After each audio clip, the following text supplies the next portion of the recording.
শুধু একটি দলকে খুশি করার জন্য নির্বাচনী সড়কে বাংলাদেশকে নিয়ে যাওয়া হচ্ছে। সরকার ঐক্যমত পোষণের উদ্যোগ নিচ্ছে, এটা যেমন আমরা পজিটিভ ওয়েতে দেখি, আরেকটা নেগেটিভ ওয়ে এখানে রয়েছে। সরকার কিন্তু নির্দিষ্ট একটি দলের সাথে লন্ডনে বসে মিটিং করছে। সরকারকে যখন জনগণ বসিয়েছিল বিচার এবং সংস্কার প্রশ্নে, সরকার সঠিকভাবে কাজ করবে, কিন্তু সরকার এই দুইটাকে পাশ কাটিয়ে নির্বাচনের বিষয় হলো উৎসব মুখর হয়েছে। পুরো দেশ এই বৈঠকের দিকে তাকিয়েছিল এই অর্থে যে যে বাংলাদেশে যে একটি নির্বাচন সংস্কার এবং বিচার প্রক্রিয়া নিয়ে যে একটি ঐক্যমত পোষণের একটি বিষয় ছিল, সেটা আজকের মধ্যে এই ডেডলক অবস্থার শেষ হবে বলে সবাই আশা করেছিল। কিন্তু বাংলাদেশের জনগণের যে প্রত্যাশা ছিল সেটা আমরা আজকে দেখেছি, একটি দলের সাথে মিটিং হয়েছে এবং সেই প্রত্যাশার কোনো আমরা জায়গা দেখি নাই। আমরা সেখানে জুলাই ঘোষণাপত্রের কোনো স্পষ্টতা সরকার থেকে এই পর্যন্ত কোনো বার্তা দেখি নাই। আমরা বিচার প্রশ্নে এই পর্যন্ত কোনো স্পষ্ট সরকার থেকে বার্তা দেখি নাই। আমরা সংস্কার প্রশ্নে, মৌলিক সংস্কারের প্রশ্নে সরকার থেকে এই পর্যন্ত কোনো বার্তা দেখি নাই। শুধু একটি দলকে খুশি করার জন্য নির্বাচনী সড়কে বাংলাদেশকে নিয়ে যাওয়া হচ্ছে। এটা জুলাই যে গণ অভ্যুত্থানটা হয়েছিল, জনগণের যে আকাঙ্ক্ষাটা ছিল, সেই আকাঙ্ক্ষার সাথে প্রতারণার সামিল। এই জন্য জনগণের যে আকাঙ্ক্ষাটা ছিল জুলাই গণ অভ্যুত্থানে সংস্কার এবং যারা শহীদ হয়েছিল, আহত হয়েছিল, তাদের বিচার প্রক্রিয়া সম্পূর্ণ করা, এবং গত 90-এ যেটা আমরা দেখেছিলাম, একটি সামাজিক চুক্তি হয়েছিল যেটার পরবর্তীতে বাংলাদেশকে ওই জায়গায় না নিয়ে বরং ভিন্ন খাতে প্রবাহিত করা হয়েছিল। সেই বন্দোবস্ত, পুরাতন বন্দোবস্তের প্রক্রিয়াটা আজকে দেশবাসী প্রত্যক্ষ করেছে। এবং আমরা দেখেছি সেখানে বিদেশের মাটিতে বসে মিটিং হয়েছে, যেখানে গণ অভ্যুত্থান শহীদের রক্তেও এখনো মাটির মধ্যে পড়ে আছে, এবং শহীদদের যারা ফ্যামিলি এখনো বিভিন্ন জায়গায় তাদের ছেলে সন্তানকে হারিয়ে কাতরাচ্ছে, আহত যারা রয়েছে তারা এখনো হসপিটালে রয়েছে। এমত অবস্থায় বাংলাদেশের মাটিকে অবজ্ঞা করে বিদেশের মাটিতে যখন এই ধরনের একটি মিটিং হয়, এবং সেই মিটিংয়ে জনগণের যে প্রত্যাশা, দেশের প্রত্যাশা, জাতীয় প্রত্যাশাকে চাপিয়ে যখন একটি দলের প্রত্যাশা অনুযায়ী এই সরকার কথা বলে, সেই সরকার গণ অভ্যুত্থানের সাথে প্রতারণার সামিল এবং গণ অভ্যুত্থানের সাথে প্রতারণার আশ্রয় নিয়েছে। আমরা সেই জায়গা থেকে মনে করি বর্তমান সরকারকে অতি দ্রুত গতিতে গণ অভ্যুত্থান, যে মানুষের যে আকাঙ্ক্ষা ছিল, একটি সংস্কার হবে, বিচার প্রক্রিয়া সম্পূর্ণ হবে এবং একটি নতুন সংবিধান প্রণীত হবে, যে নতুন সংবিধানের মাধ্যমে নতুনভাবে একটি বাংলাদেশ পুনর্গঠিত হবে, সে প্রক্রিয়ার দিকে বাংলাদেশকে নিয়ে যাওয়া, সেটা থেকে ব্যাহত করে পিছনের দিকে বাংলাদেশকে নিয়ে যাওয়া হচ্ছে। এই ক্ষেত্রে এনসিপি মনে করে বাংলাদেশকে সামনের দিকে এগিয়ে নিয়ে যেতে হলে যদি এই সরকার ব্যর্থ হয়, তাহলে হয়তো আমাদের সেকেন্ড রেভলিউশন বা নতুন একটি গণ অভ্যুত্থানের আমাদেরকে জন্ম দিতে হবে, যেই গণ অভ্যুত্থানের মধ্য দিয়ে বাংলাদেশের যে নতুন একটি বন্দোবস্তের আমরা স্বপ্ন দেখিয়েছিলাম 5 তারিখে, সেই স্বপ্নের পূর্ণাঙ্গ বাস্তবায়ন আমরা করতে পারব।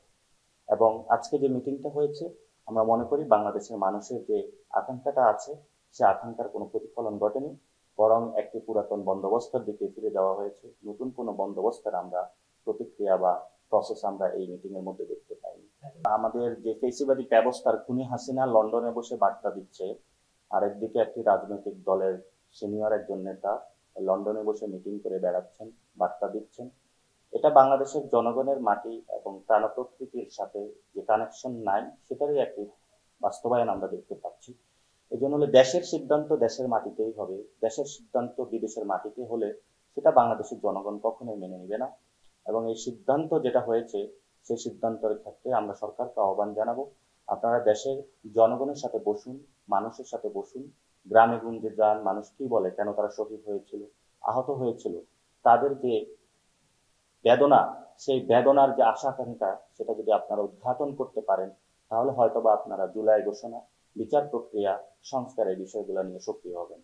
এনসিপি জুলাইয়ের যে ঘোষণাপত্র এবং বিচার প্রক্রিয়া, সংস্কার, মৌলিক সংস্কার এবং নির্বাচন কমিশনের যে পুনর্গঠন রয়েছে গণতান্ত্রিক প্রক্রিয়া উত্তরণের জন্য, এই বিষয়গুলো যদি সম্পূর্ণ না হয়, হয়তোবা আমরা একটি গণ অভ্যুত্থানের দিকে যাব, আমরা নির্বাচন প্রক্রিয়াতে অংশগ্রহণ করব না।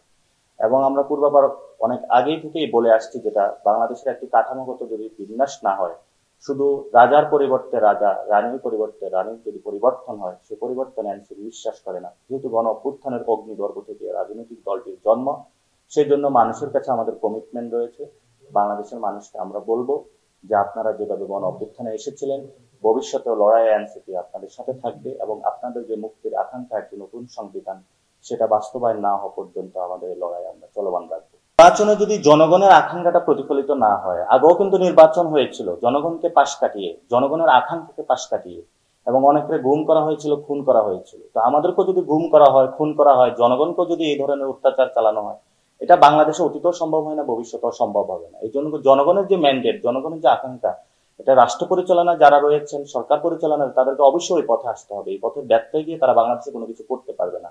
বাংলাদেশের মানুষ 47-ও এই ঐতিহাসিক লড়াইয়ের অভূতপূর্ব পরিচয় দিয়েছিল, 71-ও দিয়েছিল, 24-ও দিয়েছিল, 90-ও দিয়েছিল। ভবিষ্যতে যে লড়াইটা হবে, লড়াইটা আরো তীব্র হবে। এই লড়াইয়ের মধ্য দিয়ে বাংলাদেশের ভবিষ্যৎ পথ খুঁজে পাবে। এবং সেই ক্ষেত্রে সেকেন্ড রেভলিউশনের যে কথাটা আমরা বলছি বা নতুন করে গণ অভ্যুত্থান, আমরা চাই দ্রুত গতিতে বাংলাদেশ গণতান্ত্রিক পথ উত্তরণ ঘটুক। সেটার ক্ষেত্রে ফেব্রুয়ারিতে ইলেকশন হলো নাকি হলো এপ্রিলে হলো, এটা ফ্যাক্ট না। আমাদের কাছে ফ্যাক্টটা হলো যেগুলা জুলাইয়ের ঘোষণাপত্র, বিচার সংস্কার প্রক্রিয়া এবং সাংবিধানিক যে নির্বাচন কমিশনটা রয়েছে সেটা পুনর্গঠনের মধ্য দিয়ে শেখ হাসিনার ফেসিস্ট রিজিমের যে কালো আইনগুলো রয়েছে সেগুলো বাতিল করে নতুন একটা ব্যবস্থার দিকে যাত্রা।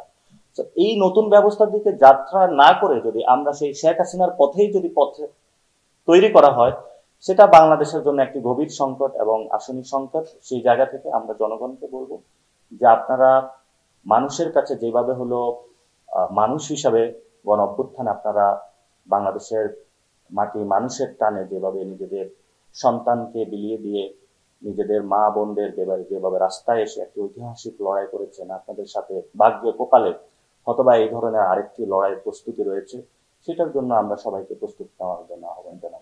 সরকার ঐক্যমত পোষণের উদ্যোগ নিচ্ছে, এটা যেমন আমরা পজিটিভ ওয়েতে দেখি, আরেকটা নেগেটিভ ওয়ে এখানে রয়েছে। সরকার কিন্তু নির্দিষ্ট একটি দলের সাথে লন্ডনে বসে মিটিং করছে। এটা জনগণের বাংলাদেশের যে সার্বভৌমত্ব রয়েছে সেটার প্রতি একটা আসন্ন সংকেত, এবং সেই ক্ষেত্রে সরকার বাংলাদেশে এই আয়োজনগুলো সম্পন্ন করতে পারত এবং এটার মধ্য দিয়ে ন্যাশনাল কনসেনসাসের ভিত্তিতে আরেকটা জায়গায় আমরা পৌঁছতে পারতাম। এবং বাংলাদেশের মানুষ গণতান্ত্রিক পথে উত্তরণ করতে চায়, যার জন্য বারবার তারা কিন্তু রাস্তায় নেমেছিল এবং গত 15 বছর ধরে তাদের লড়াই সংগ্রাম এটি ছিল। ফলত জনগণকে পাশ কাটিয়ে যখন একটি দলের পক্ষে সরকার কাজ করে, তখন এটা আসলে বাংলাদেশের 18 কোটি মানুষকে রিপ্রেজেন্ট করে না। কিন্তু এই সরকারটা কিন্তু আবার বাংলাদেশের মানুষের 18 কোটি মানুষেরই সরকার। ফলত যখন সরকারের লেজিটিমেসি একদিকে, সরকার কাজ করছে একটি দলের পক্ষে, এটা একটা দ্বৈত প্রক্রিয়া সৃষ্টি করে, এটা একটা হিপোক্রেসি। এই জায়গা থেকে যদি সরকারের উত্তরণ না ঘটে, এবং বিএনপি যে বারবার বলে আসছে যে সংস্কার এবং নির্বাচন, সেক্ষেত্রে তারা প্রথমে নির্বাচন নিয়ে মাঠ গরম করেছে এবং তাদের দাবিটা নিয়ে তারা ফোকাস, কিন্তু গণঅভ্যুত্থানে যারা শহীদ হয়েছিল, আহত হয়েছিল, তাদের যে বিচার প্রক্রিয়া সেটা নিয়ে তারা ফোকাস না। আপনারা জানেন যে ঢাকাকে উত্তপ্ত করা হয়েছিল, নগর ভবনকে উত্তপ্ত করা হয়েছিল। টার্গেটটা ছিল গণঅভ্যুত্থানের সরকারকে হলো যাতে ফেলে দেওয়া যায় বা পতন করা যায়, এবং তাদের যে বিশ্রী ভাষায় তারা হলো মানুষকে, উপদেষ্টাদেরকে লাঞ্ছিত করেছিল। এটা কোনো সভ্য দলের কোনো ভাষা হতে পারে না।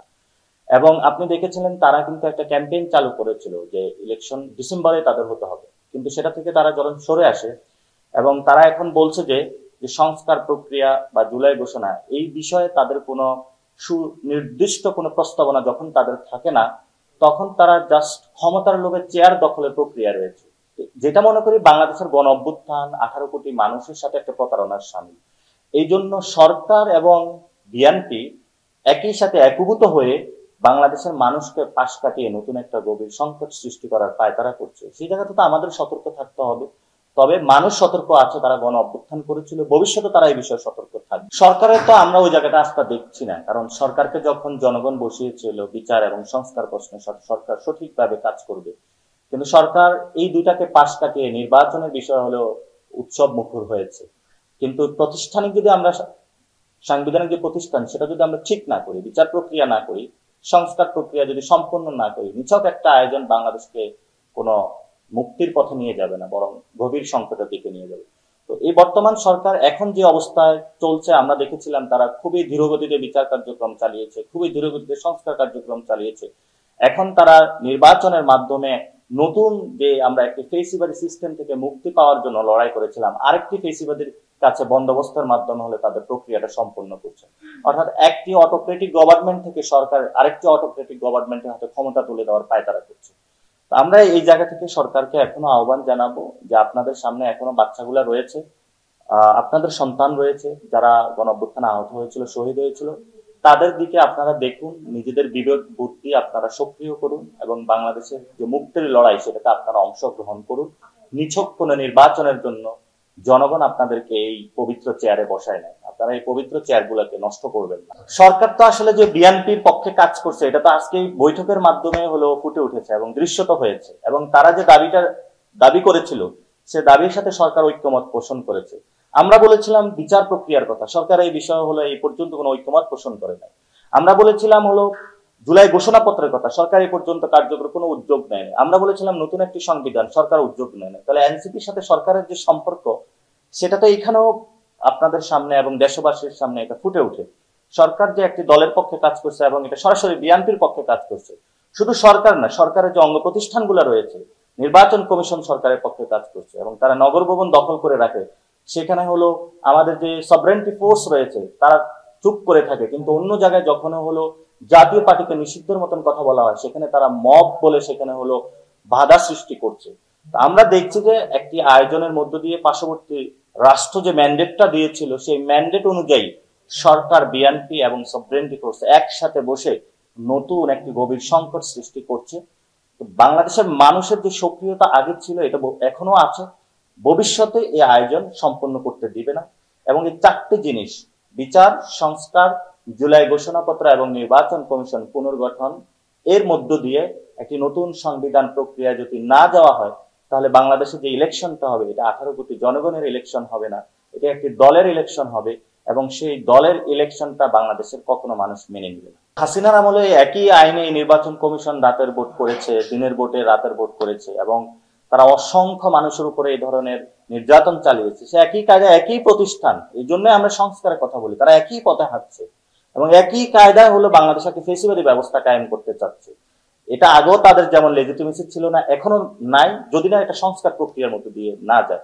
এজন্য সংস্কার প্রক্রিয়া সম্পূর্ণ হলে ইসি ইলেকশন ডেট ঘোষণা এবং আরপিও গুলো সংশোধনের মধ্য দিয়ে ঐক্যমত কমিশনের যে নির্বাচন কমিশন নিয়ে যে প্রস্তাবনাগুলো এসেছিল সেই প্রস্তাবনার দিকে ভিত্তিতে যদি নির্বাচন সম্পন্ন করে তখনই গণতান্ত্রিক পথ উত্তরণ ঘটবে।